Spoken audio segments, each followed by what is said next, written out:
안녕하세요. 저는 30대 평범한 여자이고 결혼 전에 마케팅 회사에서 근무했고 그만뒀다가 지금 다시 일하고 있습니다. 왜냐면 저는 얼마 전 이혼을 했거든요. 이렇게 사연을 쓰는 이유는 전 시어머니의 이야기를 좀 해볼까 해서 글을 보내요. 저는 결혼을 하고 일명 시집살이라고 하죠. 시댁 식구들의 괴롭힘을 견디지 못하고 시댁 사람들에게 통쾌한 복수를 한 뒤 그 집을 뛰쳐나왔습니다. 저는 결혼 전엔 직업도 괜찮았고 일찍 결혼한 주위 친구들의 모습을 보면 딱히 행복해 보이지 않아서 결혼 생각은 일절하지 않고 있었죠. 저는 비혼주의였고 엄마와 단둘이 살고 있기 때문에 평생 그렇게 엄마와 행복하게 살고 싶었거든요. 결혼 생각 없던 저에게 남편은 정말 열심히 대시했습니다. 남편은 잘생기지도 않은 외모에 좋은 직업을 가진 것도 아니어서 연애라도 해보자라는 가벼운 마음을 가지고 만나게 된 것이죠. 그런데 사귄 지 한 달 만에 저희 사이에는 아기가 생겨버렸고 저는 너무 당황스러웠지만 남편은 걱정을 하는 척 하면서도 은근 좋아하는 것 같더라고요. 아무튼 생명을 지울 수는 없으니까 계획보다 조금 빠르게 결혼을 하게 되었고 저희 엄마는 늘 제 선택을 존중해 주시기 때문에 결혼한다고 했을 때 축하를 해 주었습니다. 그런데 시댁 부모님들을 처음 뵈었을 때 저를 보는 눈빛이 이상했어요. 저도 어디서 나름 꿀리지 않는 직업과 외모를 가지고 있어서 그런 대우를 받은 적이 없는데 시댁 사람들은 뭐가 그렇게 잘났는지 저를 보자마자 팔짱을 끼고 제 몸을 위아래로 훑으면서 째려보더군요. 시댁에 시어머니와 시누이 둘뿐입니다. 시아버지는 남편이 어릴 때 이혼을 하셔서 다른 지역에서 거주하시고 연락도 안 한다고 하네요. 가자마자 시댁에서 식사를 하게 되었습니다. 그래, 임신을 했다고? 네. 왜 이렇게 빨리 임신했니? 그게 저도 잘... 우리 아들, 그렇게 데리고 가고 싶었니? 네? 저를 처음 본 순간부터 무례한 말들을 잔뜩 내뱉으셨고 마치 제가 남편과 결혼을 하려고 일부러 임신을 했다고 생각을 하시더군요. 전 처음 뵌 어른 앞에서 말대꾸를 할 수 없어 조용히 입을 다물고 있었습니다.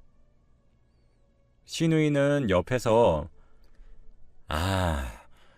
나 고모하기 싫은데 나이 먹는 기분이잖아 라며 시댁 사람들은 제 임신을 그렇게 반가워하는 것 같지 않았죠. 그래도 저는 좋게 생각하려고 막상 아기가 나오면 다들 좋아해 주실 거라는 생각이 들었습니다. 밥이 코로 들어가는지 입으로 들어가는지 모를 정도였죠. 다 먹고 일어서서 나가려는데 시어머니가 절 붙잡으시더군요. 얘, 너 어디 가니? 과일 깎아야지. 집에서 그런 것도 안 알려주디? 다 나중을 위한 거야.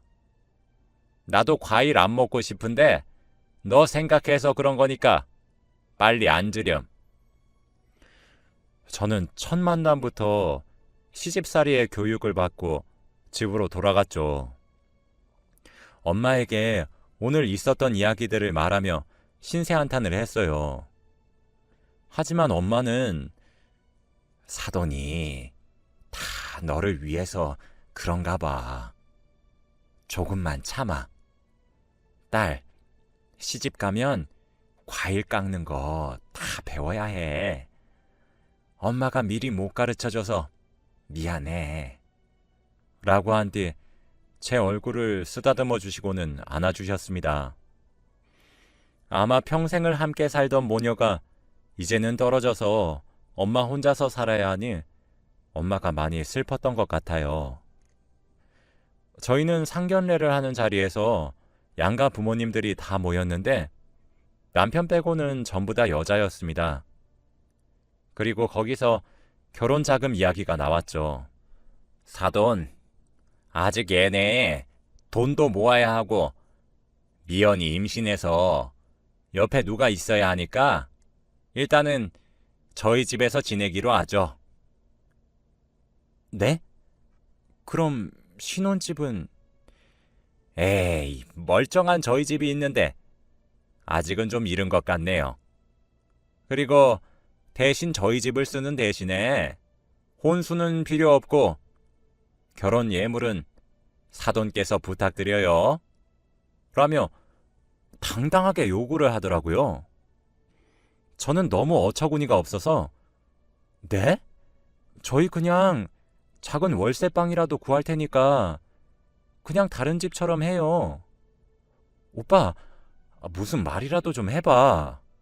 라고 했어요. 근데 남편은 시어머니 눈치만 잔뜩 보고는 아무 말도 하지 않았죠. 아, 그리고 미연이 임신도 했고 저희 집에서 사니까 이제 일도 좀 쉬는 게 좋지 않을까요? 라고 하시며 아예 제 일까지 관여하시더군요. 무슨 소리세요? 제가 그 회사를 어떻게 들어갔는데? 너 아기한테 신경 써야지. 그리고 집에 들어오면 많이 바쁠 게다. 도대체 시집살이를 얼마나 시키려고 이렇게까지 요구하는지. 그런데 그때 엄마가 알겠다고 대답을 하셨어요. 저는 그 순간 제 편을 들어주지 않는 엄마와 남편이 너무 원망스러웠습니다. 상견례가 끝난 후 집으로 돌아와 화를 냈어요. 엄마는 속도 없어? 저거 누가 봐도 우리 애물 시어머니가 가져가겠다는 거잖아. 딸, 진정해. 너 거기 분위기 못 봤어? 거기서 우리가 안 된다고 하면 패로 말할 사람이야. 내가 그렇게 해야 네 시집살이가 편해진다고. 너 무조건 거기서 정신 똑바로 차리고 살아야 한다. 네 애만 보면서 살아. 거긴 아무도 네 편 없을 거야. 엄마는 저에게 시집살이를 하면서 절대 기죽지 말고 오로지 제 뱃속에 있는 아이만 생각을 하고 살라고 했습니다. 아마 엄마는 미래를 예측하셨던 것이겠죠. 엄마도 시집살이의 괴롭힘을 견디지 못하고 이혼을 해서 아마 경험에서 우러나오는 조언이 아니었을까 싶네요. 그렇게 저희는 속전속결로 결혼식을 올리는 동시에 저는 직장을 간두었는데 제가 워낙 일을 착실히 잘했기 때문인지 함께 일한 동료들과 선배들이 미연 씨, 그래도 일하고 싶으면 언제든 돌아와도 돼. 라고 제 손을 꽉 잡으시며 말했어요. 저는 너무 감사했고 마치 도살장에 끌려가는 느낌으로 그 지옥 같은 시댁에 입성했습니다. 처음에는 저를 반갑게 맞아주시며 아유, 우리 며느리 왔네? 라고 하신 뒤 저를 꼭 안아주셨어요. 도대체 시어머니의 어느 장단에 맞추어야 하는 건지. 아무튼 그날은 잘 넘어갔죠. 하지만 저는 다음 날부터 꼭두 새벽부터 일어나서 밥을 차리고 청소도 하고 그렇게 살았습니다. 일도 안 나가고 집에만 있으니 시어머니와 함께 있는 시간이 부쩍 늘어났죠. 저는 남편과 시누이가 출근하면 그때부터 집안일을 하기 시작합니다. 그런데 시어머니는 제가 임신한 몸을 이끌고 엎드려서 바닥에 걸레질을 하고 있는 모습을 소파에서 다리를 꼬고 팔짱까지 끼고 앉아서 감시를 하시더군요. 이렇게 해라 저렇게 해라 명령까지 하면서 말이에요. 마치 저를 가정부 취급하듯 대하셨죠. 야, 여기 먼지 쌓였네. 와서 닦아.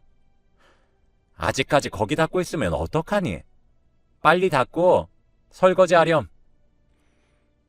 저는 그 순간 아, 이게 시집살이구나 했습니다. 그런데 너무 황당한 건 시어머니가 독실한 불교 신자세요. 그래서 방에 조그마한 불상이 있는데 항상 저보고 예, 이리로 와봐라 하고 부르셔서 갔더니 세상에 글쎄 임산부인 저더러 불상에 대고 108배를 하라고 시키시는 게 아니겠어요? 전 너무 황당했어요. 네? 지금 여기서요? 그래, 너도 이 집안의 사람이 됐으면 우리 집안의 전통을 따라야지. 저는 기독교였고 한 번도 그런 절을 해본 적이 없어서 거절했습니다. 하지만 소용없었죠. 어머니, 저 기독교인데 이젠 불교로 바꾸렴. 기독교가 뭐니? 저는 강제적으로 종교를 바꾸었고 매일 청소를 하고 불상 앞에서 108배를 하는데 홀몸으로 해도 너무 힘든 것을 임신을 한 채로 하라고 하시니 정말 죽겠더군요. 몰래 몇 개씩 줄이려고 했는데 시어머니는 제 옆에서 제가 땀을 뻘뻘 흘리며 절을 하시는 모습을 지켜보면서 숫자를 세고 계시더군요. 정직하게 108번의 절을 해야 했죠. 너무 힘들고 다리도 너무 아프고 배는 점점 불러오니 절을 하는 게 너무 힘든데 시어머니는 제가 힘들든지 말든지 전혀 상관을 하지 않았어요. 그래도 그것까지는 몸만 힘든 거니 좀 낫습니다. 어느 날은 제가 남편과 시누이가 오기 전에 저녁 밥상을 준비하고 있으면 얘야, 내가 오늘 조개 된장국이 먹고 싶네. 내가 조개를 워낙 좋아해서 말이야. 듬뿍 넣어주렴. 라고 메뉴를 정해주셨고 저는 고분고분 말을 들었어요.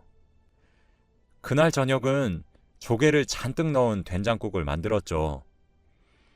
남편과 시누이가 퇴근을 하고 4명이서 식탁에 앉아 밥을 먹었어요. 그런데 갑자기 시어머니가 콜록거리시더니 얼굴이 금세 붉어지셨고 몸에는 두드러기 같은 것이 나더라고요. 남편과 시누이는 너무 놀라며 엄마 왜 이래? 라고 했어요. 남편은 탁자 위에 놓여있던 제 된장국을 보고 당신 미쳤어? 엄마 조개 알레르기 있단 말이야. 우리 엄마 죽게 하려고 아예 작정을 했구나 너. 하며 화를 냈죠. 알고 보니 시어머니는 조개 알레르기가 있으셨고 저에게 일부러 된장국을 끓이라고 시키신 뒤 가족들의 관심을 끌기 위한 거였죠. 어머니는 갑자기 눈물을 흘리시며 아이고 며느리가 시어머니 죽이려고 하네.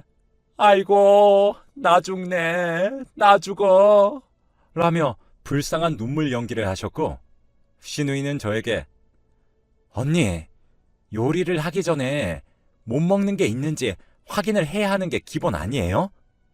어떻게 기본도 없어요? 라고 시어머니를 챙겼어요.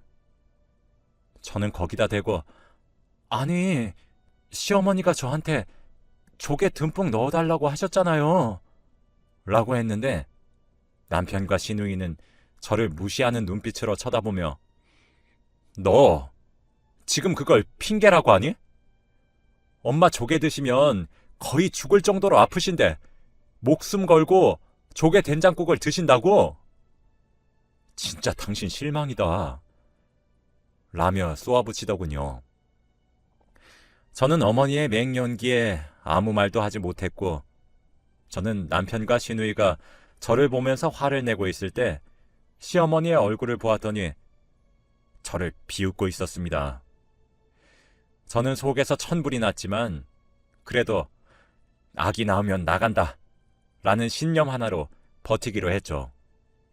그렇게 며칠이 지나고 어머니가 밖에서 친구분한테 양념게장을 선물로 받아오셨습니다. 저는 음식 중에 게장을 정말 사랑하는데 이렇게 맛있는 게장을 받아오셔서 너무 좋았죠. 아침 밥상에 게장을 잔뜩 쌓아서 올리고 제가 젓가락을 들고 먹으려고 하니 시어머니가 절 말리더라고요. 얘야, 내가 네 거는 더 맛있는 걸로 따로 준비했단다. 우선 우리 딸이랑 아들만 먹이고 출근시킨 뒤에 우리끼리 따로 먹자꾸나. 라고 하시면서요. 저는 시어머니가 따로 게장을 빼놓으신 거는 본 적이 없었는데 그래도 저를 위해 준비해 주셨다고 하니 기분은 좋았죠. 시어머니의 말을 듣고 남편과 시누이는 아, 엄마, 우리는 자식도 아니야? 당신은 좋겠다. 진짜 이런 시어머니가 어디 있어? 에휴, 언니는 맨날 실수만 하는데 엄마가 보살이다 보살. 이렇게 시누이가 싫은 소리를 해도 더 맛있는 게장을 먹을 수 있다는 생각에 기분이 나쁘지 않았습니다. 그렇게 두 사람을 출근시키고 저는 밥상을 치우지 않은 상태로 시어머니에게 어머니, 제 게장은 어디 있어요? 라고 물으니 저기 있잖아, 저기.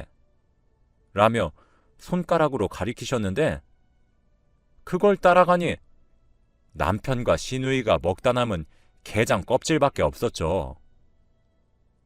어머니, 어디요? 아니, 네 바로 앞에 있잖니. 어머니, 장난치시는 거죠? 이거 시누이랑 남편이 먹다 버린 게장 껍질이잖아요. 내가 지금 장난하는 걸로 보이니? 넌 설마 네 입에 그런 비싼 게장을 먹게 해줄 수 있을 거라고 생각했니? 라며 저에게 가족들이 먹다 버린 껍질에서 살을 골라 먹으라고 했습니다. 저는 너무 화가 났어요. 당장이라도 시어머니의 뺨을 때리고 싶었지만 미연아, 음식 가지고 째째하게 그러지 말자 라고 생각하며 마음을 다스렸죠.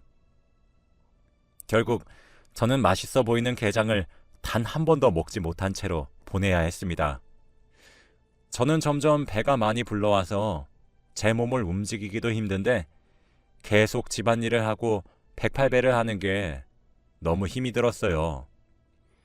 시어머니께 어머니, 저 이제 몸이 제 몸 같지 않아서 조금만 쉬다가 하면 안 될까요?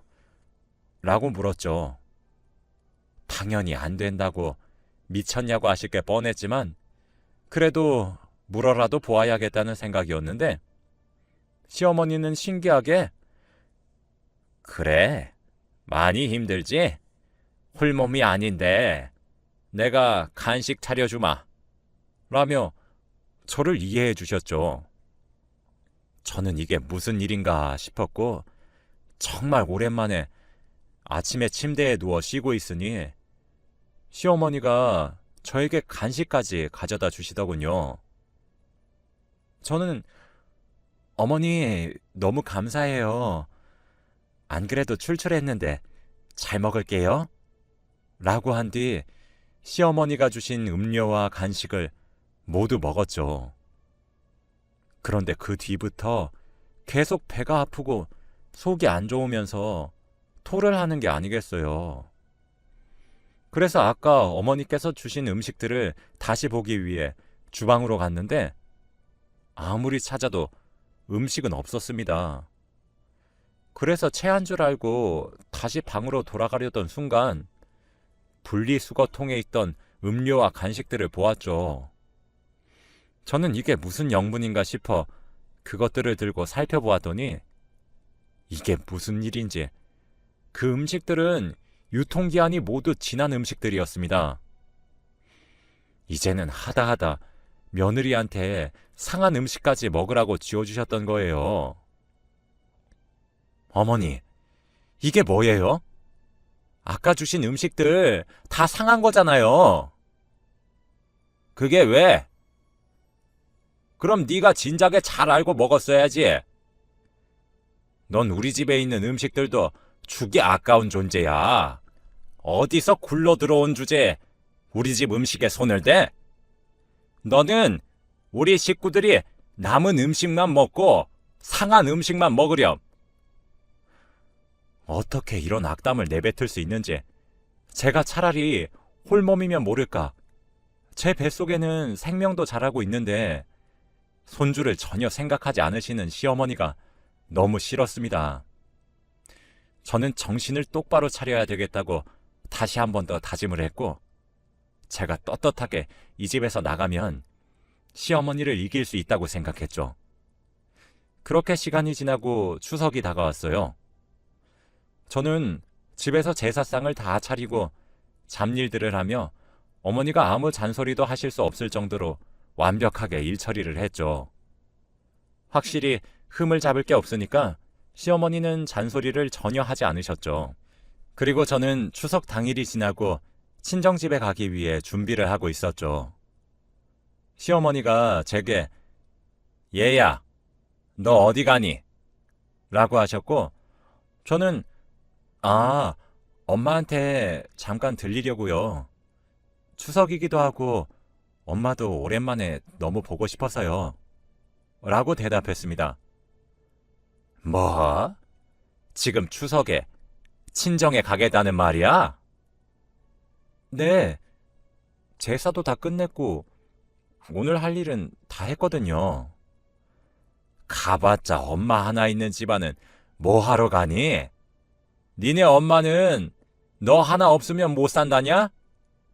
아휴, 그 엄마의 그 딸이라고 하더니 모녀끼리 잘 논다, 잘 놀아. 그래서 못 배운 집안 사람은 드리는 게 아닌데. 아휴, 내 팔자가 그렇지 뭐. 웬 이상한 게 들어와가지고는. 아휴. 시어머니는 저희 집안에 대해 폭언을 하시면서 저희 엄마를 너네 엄마라고 칭하셨죠. 저한테만 화를 내시고 못되게 구시는 건 제가 다 이해했지만 그래도 하나밖에 없는 저희 엄마를 건드리는 건 도저히 참을 수 없었죠. 어머니, 대체 저한테 왜 이러세요? 제가 뭘 그렇게 잘못했다고 이러시는 겁니까? 그리고 저희 엄마가 뭘 그렇게 잘못했는데요? 그냥 추석 때 엄마 얼굴 한번 보러 가는 게 그런 말을 들어야 할 정도로 잘못한 건가요? 어머, 얘 봐라. 얘, 너 미쳤니? 어디서 어른한테 큰 소리를 내? 그럼 명절에 시댁 내팽겨치고 친정 가서 놀고 오겠다는 며느리를 이해하라고? 세상에 그런 시댁이 어디 있니? 그리고 내가 왜 이러는지 모르겠어? 네가 싫으니까 이러는 거지. 너 우리 아들 성민이 아니었음 진작에 쫓겨났어. 우리 성민이 옆에서 붙어 살려면 이 정도는 감수해야지. 참말 말고 시키는 대로 해. 알아들었어? 시어머니는 드디어 본성을 드러내셨고 저를 괴롭혔던 이유가 단지 저를 싫어해서라고 밝히셨죠. 저는 도저히 참을 수 없었고 시어머니에게 제가 당한 일들을 똑같이 되갚아주고 싶었습니다. 저는 친구들에게 조언을 구했고 친구들은 화를 내면서 어떻게 그런 집에서 그런 대우를 받으면서 살았냐고 당장 이혼하라고 하더군요. 친구들은 협의 이혼은 절대 안 된다며 최대한 위자료를 많이 뺏으라고 했고 어떻게 복수를 해야 할지 계획을 세워주었습니다. 우선 친구들은 위자료를 청구하려면 확실한 증거가 필요하다고 했고 시어머니가 너에게 했던 모든 행동들에 대한 증거가 필요하다고 했습니다. 그러면서 저에게 녹음기를 하나 사서 항상 지니고 다니라고 했죠. 저는 큰 돈을 들여서 아주 작고 성능도 좋은 녹음기를 하나 사서 하루 종일 지니고 다녔어요. 일부러 증거를 수집하기 위해 평소보다 시어머니께 말대꾸를 많이 했더니 더 화를 내셨고 증거도 수월하게 잘 모아졌죠. 그렇게 이혼 준비를 혼자서 하고 있을 무렵 갑자기 시어머니가 야, 너 당장 나와! 라고 하시며 저를 거실로 불렀죠.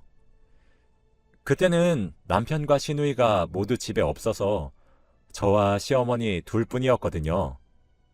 나가보니 제 얼굴에 웬 종이 한 장을 던지셨죠. 저는 종이에 얼굴을 베어서 피가 났습니다. 어머니, 도대체 왜 이러세요? 네가 똑똑히 봐라. 뭐, 20만 원? 너 미쳤니? 밖에서 일도 안 하는 것이 20만 원을 긁어? 네가 뭔데 이런 거금을 쓰는 거야? 돈이 없는 것은 집에 들이면 안 된다는데. 아휴, 집안 다 망치네. 그 종이를 보니 카드 명세서였고 제가 녹음기를 20만 원에 산 내역이 남아있더군요. 저는 돈이 쓸 일이 잘 없어서 매일 몇천 원씩 쓰는데 갑자기 20만 원이 떡하니 찍혀 있으니 화가 났던 모양입니다. 그런데 제 얼굴에 피는 점점 많이 났고 핏방울이 땅으로 뚝뚝 떨어졌어요. 저는 피를 보고 이성을 잃었고 당장 제 방으로 들어가 지갑을 들고 나와 지갑 안에 있던 현금 20만 원을 시어머니 얼굴에 집어 던져버렸습니다. 야! 여기 20만 원이다. 됐냐? 내가 돈이 없어서 그런 것 같아? 그깟 돈 가지고 쪼잔하게 굴지 마. 돈이라면 너보다 내가 더 많이 벌었거든? 뭐야? 너 지금 시어머니한테 너라고 했니? 그래. 시애미가 시애미다워야 대접을 하지. 이건 뭐 유치원도 아니고. 그냥 이혼할 테니까 평생 아들, 딸이랑 행복하게 사세요. 그리고 손주 보실 생각 절대 하지 말고 아시겠어요? 내 아이가 이런 할머니 가지고 있다고 생각하니 쪽팔려서 원. 저는 그 뒤로 짐을 싸서 친정으로 돌아왔습니다. 엄마는 제 이야기를 듣고는 오히려 잘했다고 칭찬을 해주었고 저는 다음날 날이 밝자마자 이혼 전문 변호사를 찾아갔고 이때까지 녹음한 파일들을 다 들려주었어요. 변호사분께서는 미연 씨, 이 정도 증거면 이혼은 수월할 것 같은데 위자료는 시어머니 상대로 청구하는 건 어때요? 라고 제안하셨어요. 들어보니 요즘은 세상이 많이 좋아져서 저처럼 시어머니의 괴롭힘에 이혼을 하게 된 경우에는 남편이 아니라 시어머니 상대로 위자료를 청구할 수 있다고 하더군요. 저는 고민할 틈도 없이 시어머니에게 위자료를 청구하기로 결심했어요. 저는 저번에 그만두었던 회사에 일하던 선배에게 전화를 해서 다시 일하고 싶다고도 얘기했어요. 미연 씨, 내가 얼마나 기다렸는데 미연 씨만큼 일을 잘하는 후배가 없어. 라며 복직을 환영해 주셨습니다. 남편은 제가 아무리 시어머니에게 당한 말을 했을 때도 믿어주지 않았다가 녹음본을 듣고는 그제서야 미안하다며 자기는 입이 10개라도 할 말이 없다고 순순히 이혼 서류에 도장을 찍었습니다. 이혼 진행 과정 중에 제가 시어머니에게 위자료를 청구하니 시어머니는 펑펑 우시며 저에게 두 손을 싹싹 빌었지만 저는 그동안 당한 고통들을 되새기며 흔들리는 마음을 바로잡았습니다. 아직도 그때 카드 명세서 종이에 베인 흉터가 얼굴에 남아있는데 그때만 생각하면 아직도 속에서 천불이 나요. 그래도 할 말은 하고 나온 것 같아서 찝찝한 마음은 들지 않습니다. 결국 시어머니는 대출을 하시면서 위자료를 지불하셨고 그 집안 사람들은 저를 절대 찾아오지 않으셨죠. 그렇게 혼자서 만삭이 되고 엄마와 같이 산부인과에 가서 아기를 낳았고, 제가 일을 하는 동안에는 엄마가 제 아이를 봐주시고 퇴근 후에는 제가 아이를 돌봐요. 저는 지금 한부모 가정으로 아이를 키우고 있고, 누구보다 아빠의 빈자리를 느끼지 않을 만큼 엄마가 할 수 있는 노력은 다 할 겁니다. 제 이야기는 여기까지이고, 들어주셔서 감사합니다.